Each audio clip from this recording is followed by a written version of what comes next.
There's plenty to talk about on today's video. We've got a surprising link to an England international, scouting of a future one, the Arsenal game, and questions over Sven Botman. Let's get into it.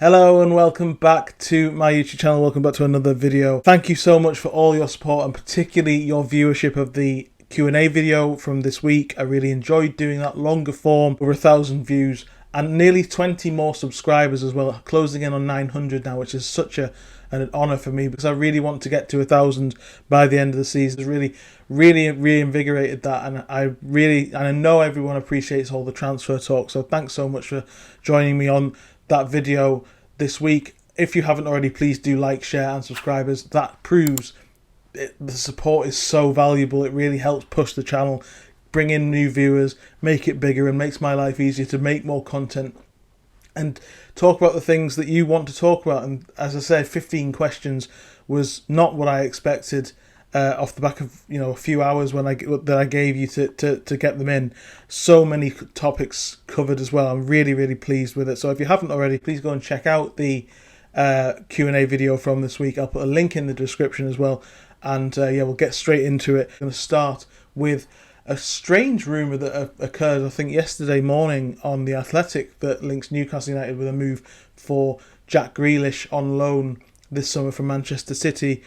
And immediately, I think a lot of people sort of questioned whether that was a real rumour, whether it could actually happen, and what the thought process behind it is. But actually, if you think about it a little bit more, it does make a bit of sense, I think, because, and caveat that by saying depending on the type of deal it is, I think, because Newcastle, obviously, he's 29 years old, he's got astronomical wages. Newcastle have effectively, as Eddie Howe alluded to from a question on his press conference this morning, effectively a soft salary cap in place where they have a wage structure that Jack Grealish patently doesn't fit into, and he's not the sort of profile of player that they go for. He's already a well-established player, and they're looking for sell-on value. That's what the last 3 or 4 years tell us about Newcastle United try to do with transfers. So in that sense, I can understand why there's a lot of scepticism, why there's a lot of people who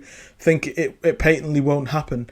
But if you dig deeper into it a little bit more, it makes a bit of sense, because Manchester City are likely to want to get rid of Jack Grealish this summer. Therefore, I think the piece suggested a loan deal might be possible, and Newcastle would very much come to the table for that, in my opinion, because I was asked a question in the Q&A about best practices and different ways that Newcastle approach the market, and one of those things was loan deals. And I think Newcastle have been linked with a number of free transfers and loan to buys, and if the deal is right, I think Newcastle would definitely be at the table for Jack Grealish, because he fits the bill in terms of stylistically what I've been saying about what Newcastle need in that midfield.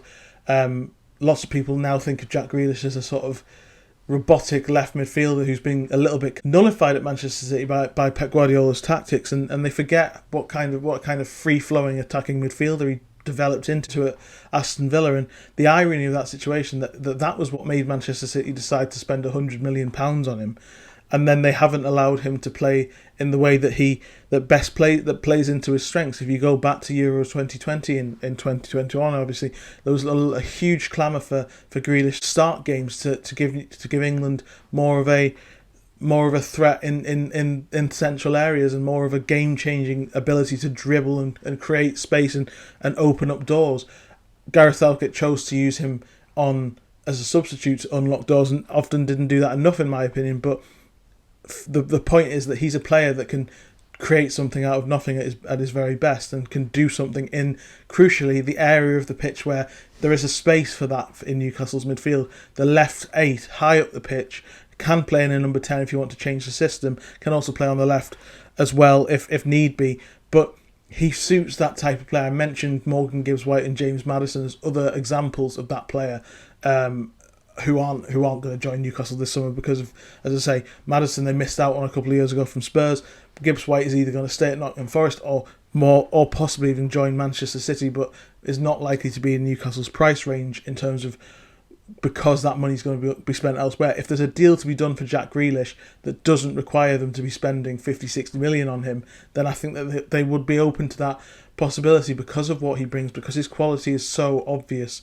And he needs a little bit of TLC. I think he needs someone like Eddie Howe to get his arm round his shoulder and tell him that he's great again. And I think that Newcastle could be a very good place for that. So while I don't think it'll happen, while I think that there are obvious misgivings about his profile, about the wage structure, about the value of a transfer if it was to ever happen, and if there was a £50 million price tag on his head, Newcastle certainly wouldn't be looking to do that. But if there's a deal to be done at a knockdown price, or a loan deal most likely with maybe an option to buy or an obligation to buy down the line, with a good wage package that fits into Newcastle's situation, where maybe they pay half of his wages or something like that, I do genuinely believe that Newcastle would be open to a deal if it was right. Will it be right? For me, I don't see it, but in terms of where he fits into Newcastle, I think he would be ideal for that left-hand side in that three, and alongside Tonali and Bruno, because he's a player that creates something out of nothing. He drags players out of position with his dribbling. He gets at players. He plays with freedom. That's what Newcastle need, especially with someone who's got such Champions League experience. He's got such big game mentality now. He's won titles. He would be a massive asset to Newcastle if the deal were right. But I don't think it will be, unfortunately. On to the next rumour, and this is from Craig Hope in the Mail this week. Jamie Gittens is a right winger, 20 years old, from Borussia Dortmund, who has been scouted by Newcastle. He's on the list alongside Gregor Kobel, their goalkeeper, as well. But we're going to focus more on Gittens because, as I said in the video in the week, I think Juan Garcia as well has been scouted as in terms of the goalkeeper. For me, it's James Trafford is the main man. He's always been the main man in goal for Newcastle in terms of a target. And that isn't, even though it's on the list, it isn't high on the priority of the priorities, if that makes sense. I think they'll look more towards a right midfielder and a centre-back first, then striker and goalkeeper will come in after that. So we're going to focus on Jamie Gittens, 20 years old, England youth international, very similar to the Jadon Sancho situation. He came from Manchester City as a young player and he's really thrived at Dortmund. Statistically not particularly great. I think he's got 8 goals and 3 assists this season, which by his standards is a bit of a breakout year, but it's his ability to carry the ball. It's his ability to drag players out of position, to create space, to get the team up the pitch. He's a little bit for me like a hybrid between Gordon and Jacob Murphy, in the sense that he's very direct, but he's also very good at carrying the ball, dragging players out of position, out wide, and getting at players in the same way that Anthony Gordon is. In terms of a Newcastle fit, stylistically, he makes a lot of sense. But again, 20 years old, and not quite there in terms of the stats. So if you're comparing him to Brian Mbeumo, for example, 18 goals this season for Mbeumo, and has shown that he can play centrally, that makes more sense for a here and now type player, and there are plenty of others on that list as well. For me, it would depend on the price. I think Newcastle, I've said so many times, they need somebody to come in and be that certified right-hand side player. I know that you could argue that I'm sort of contradicting myself, because on Wednesday I sort of mentioned Takefusa Kubo as my ideal player, because I see there being a player in there that had a poor season at Real Sociedad and is worth the gamble in the same way that Alexander Isak is. I think Jamie Gittens hasn't had that level of consistency yet that Kubo reached in previous years. He's had a lot of time in Spain to adjust and get to a level that I think is ready for Newcastle and ready to take that next step, even though he's had a poor season. Gittens has had a decent season. A poor Borussia Dortmund team, they're very much fighting to get into the Champions League. Kovac coming in has transformed them after Nuri Sahin's season, but they're still not in a great position. He's been also linked with a number of other clubs, Chelsea and Arsenal this week as well. So I think that the price point for Gittens wouldn't be worth the return immediately, in terms of how he's still yet to sort of reach those levels. He's still very young, he's still very mouldable, which is very much in the Eddie Howe realm of player. I think absolutely perfect, in the sense that Tyler Dibbling is, for example, but you are gambling a lot more than if you were Mbeumo, or you were, for example, Kubo, in my opinion. I know that might sound like a contradiction, but as I say, Kubo's got a lot more experience and has played at that high level a lot longer than Gittens, and I think Newcastle do need somebody to come in and really make that right-hand side position their own, whereas Gittens would, even though he's got some experience and he's had a good season this year, as I say, I wouldn't feel as comfortable. Again, it depends on the price point. But for me, Gittens is an interesting player that they've scouted. Again, it's only a scout. It's only interest. He's only being tracked.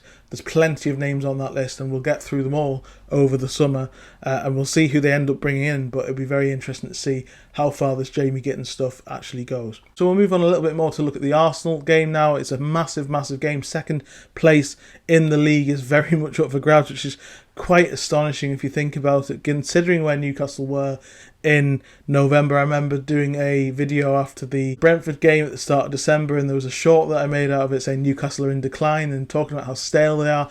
The strange thing is that a lot of the things that I said in that video remain true, but since then they've been in amazing form. I think they've won 21 out of 27 games in all competitions or something crazy like that. But they've been very, very lucky with fitness of players. We'll obviously talk about Sven Botman in a second. But how they've got to this position is quite remarkable, with a trophy in the cabinet already as well. They deserve such credit, and they shouldn't fear going to Arsenal. The best time to play Arsenal in the last 3 years when they've been challenging for the title. They've got nothing to play for. They're a bit deflated after the Champions League exit. Obviously, they did come back a little bit. They did come back well in the second half against Liverpool last week, but this is a great opportunity. Newcastle have already won 3 games against the Gunners this season by an aggregate score of 5-0. They've got more firepower than Arsenal because there's no Marino, because there's no Trossard, on top of no Jesus and Havertz as well. So Raheem Sterling might be in line to play centrally. Martinelli's now limping out of that game as well. So there's a real opportunity to put down a marker and close in on the Champions League. But again, I must stress, that is the most important thing. They need probably 3 points, but definitely 4 out of the next 2 games to secure Champions League football. I think they'll do it, but a win here would be absolutely massive, and it's far from out of the realms of possibility because Newcastle don't fear going to the Emirates. They've proven that this season. They've tactically had a lot of joy against Mikel Arteta and doing things a little bit differently, getting under his skin as well. Newcastle have thrived on that in the last couple of years. Obviously, there's a little bit more spike to the game ever since the season at St James's Park with Anthony Gordon's goal. Was it in? Was it out? And Joelinton's foul in inverted commas. It was an absolutely perfect goal in my opinion, but Arsenal fans still haven't forgotten it, and there's driven this sort of feel of negativity between the two clubs ever since. But I think Newcastle can go there confidently and get the win. I think the midfield battle is going to be crucial, but in terms of the firepower, that can be the difference. Alexander Isak hasn't been brilliant in the last month or so. We all know that, but he's still contributing goals. He's still contributing very much in that sense. Anthony Gordon looks back to his best, while Harvey Barnes is still very much playing at a high level as well. So I think Newcastle can go there and get a win. I think that's absolutely possible. Second place would then be theirs to lose on the final day of the season. But personally, I think a draw wouldn't be the worst result in the world. Newcastle can get the job done on the final day at St James's Park against Everton. To me, it's 5th place is the most important thing. Second place would be great, and it would be absolutely huge. And maybe if that comes, we'll talk about the ramifications of it. But for me, it's just all about 5th place, and I think that they can go to the Emirates with no pressure, an ability to express themselves against a team that's struggling for form, for fitness, for enthusiasm for the end of the season. There's a real opportunity, and Newcastle can hopefully take it. And just a little bit of a roundup of the fitness of players. Kieran Trippier is unlikely to make it after missing last week. Joe Willock's the same. Joelinton is, having been ruled out for the season, still working to be possibly involved, but I think Eddie Howe's kind of alluded to the fact that they'll probably not use him for either the Arsenal game or the Everton game. Sven Botman, who came up with another knee problem, is being given every chance to play against Arsenal, but is unlikely and could play against Everton. I did write a piece for Forbes off the back of a question in the Q&A about Botman, and there is a little bit of a concern for me that he keeps coming back and then going again. Yes, this one might not be serious, but 55 minutes into his return game from another injury on top of the initial injury that he had. I know it was a different knee, but it's knee problems consistently over the last 18 months, and he doesn't seem to be able to stay fit. Now, Newcastle are definitely chasing a centre-back this summer, we know that, but do they need a second one? I've written about that for Forbes yesterday. I'll link the piece down in the description. Let me know what you think. But for me, there's got to be a possibility that Newcastle look to buy 2 centre-backs, because the other players being 30 or over, not having any pace and not being particularly strong the weight of games that we know are obviously coming. It's going to be a challenge that Newcastle struggled with last season in terms of fitness of players and dealing with the level of intensity of those games. That's all coming back, and Newcastle need reliability and sustainability and availability in their players. Sven Botman isn't showing that at the moment. Can Newcastle afford to go in to the new season with him and another centre-back first choice, given that situation? We'll see. He's obviously going to have the full pre-season to hopefully get back fit again, and we've seen Joe Willock's been more or less fit but has not found his level again. Hopefully that doesn't happen to Sven Botman, but I do have a few concerns, and I wonder if Newcastle will maybe look more at another centre-back as well, on top of other positions that they are after, which we've obviously been well documented. Thanks so much for joining me on this video. Like, share and subscribe. More to come next week. I'll be back to look back at the Arsenal game and obviously talk about lots more transfer stuff ahead of a busy summer. There's a content plan coming in the next week or so, which I'll explain what I'm going to do over the summer as well. Thanks so much for joining me. Like, share and subscribe as usual, and I'll see you next time. Cheers.